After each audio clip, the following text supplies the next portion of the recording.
Thyroid gland.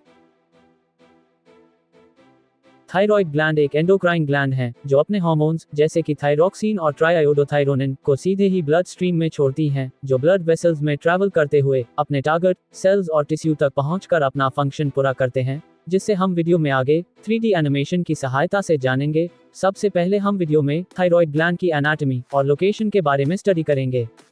इसके बाद इसकी हिस्टोलॉजी और T3, T4 हार्मोन्स की सिंथेसिस किस प्रकार से होती है तथा लास्ट में इन हार्मोन्स के बॉडी में फंक्शन क्या है के बारे में जानेंगे।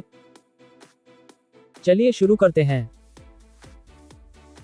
थायराइड ग्लैंड गर्दन के सामने स्थित होती हैं, जो 5th, 6th और 7th सर्विकल और 1st थोरैसिक वर्टेब्रे के बीच फैली होती हैं। यह एक तितली के आकार की ग्लैंड है जो हाईली वैस्कुलर है, यानी इसमें ब्लड वेसल्स का एक गहरा जाल होता है और इसका वजन 25 ग्राम के आसपास होता है। इसकी लंबाई 5 सेंटीमीटर और 3 सेंटीमीटर चौड़ाई होती है, जो 2 लोब्स, राइट लोब और लेफ्ट लोब में बंटी होती हैं। हिस्टोलॉजी। जब हम थायराइड ग्लैंड को टिश्यू लेवल यानी माइक्रोस्कोपिक लेवल पर देखेंगे तो हम पाएंगे कि यह बहुत सारी हॉलो स्ट्रक्चर से मिलकर बनी होती हैं, जिन्हें फॉलिकल्स कहते हैं। इन फॉलिकल्स में एक स्टिकी मटेरियल भरा रहता है जिससे कॉलॉइड कहते हैं। इन्हीं फॉलिकल्स के चारों ओर कुछ क्यूबॉइडल एपिथेलियम सेल्स होती हैं, जिन्हें फॉलिक्यूलर सेल्स कहते हैं। ये फॉलिकल्स ही थायराइड हार्मोन्स का सिंथेसिस करती हैं, जिन्हें हम वीडियो में आगे डिटेल में जानेंगे। Synthesis of thyroxine. हम आपको इस कॉम्प्लेक्स प्रोसेस को सरल भाषा में 3D एनिमेशन के थ्रू समझाएंगे। फॉलिक्यूलर सेल्स एक टायरोसिन नामक अमीनो एसिड का सिंथेसिस करती हैं, जो प्रोटीन से बाइंड होकर इन थायराइड फॉलिकल्स में आ जाता है। उसी समय हमारे ब्लड स्ट्रीम में प्रेजेंट आयोडीन को इन फॉलिकल्स में लाया जाता है, जहां एक टायरोसिन मॉलिक्यूल से 2 आयोडीन के एटम को केमिकल रिएक्शन के थ्रू जोड़ा जाता है। जब 2 आयोडीन बाइंड टायरोसिन आपस में जुड़ते हैं तो एक थायरोक्सिन यानी T4 के मॉलिक्यूल का निर्माण होता है, जिसे ब्लड स्ट्रीम में छोड़ दिया जाता है।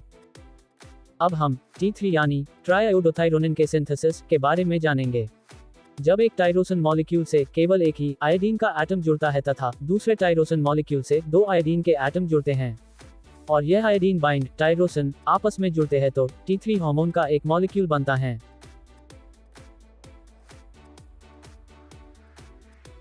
थायराइड ग्लैंड से निकलने के बाद ये हार्मोन्स ब्लड स्ट्रीम के थ्रू अपने टारगेट ऑर्गन और टिश्यू तक पहुंचते हैं, जो आप स्क्रीन पर देख सकते हैं। थायराइड हार्मोन्स के फंक्शन। बॉडी की मोस्ट सेल्स में थायराइड हार्मोन कार्बोहाइड्रेट्स, प्रोटीन और फैट्स के मेटाबॉलिज्म को रेगुलेट करता है तथा इसके अलावा ये हीट प्रोडक्शन और मेटाबॉलिक रेट को भी कंट्रोल करता है। चलिए बॉडी के अलग अलग ऑर्गन्स में इसके रोल को जानते हैं। ब्रेन के नॉर्मल डेवलपमेंट में थायराइड हार्मोन आवश्यक हैं। ये न्यूरोजेनेसिस, न्यूरोनल और ग्लियल सेल सिनेप्टोजेनेसिस तथा मायलिन आयन को भी प्रभावित करता है। Heart. Thyroid hormone heart rate को और हार्ट कॉन्ट्रैक्शन को इंक्रीज करता है तथा सिस्टोलिक और डायसिस्टोलिक के फंक्शन में सुधार करता है और रेस्टिंग कंडीशन में SVR को कम करता है। Small intestine. Thyroid hormone digestive system की मोटिलिटी को रेगुलेट करता है तथा इसके साथ अब्जॉर्प्शन को भी कंट्रोल करता है। Muscles. Muscle development, muscle contraction और मसल रीजेनरेशन में थायराइड हार्मोन की सिग्नलिंग की आवश्यकता होती है।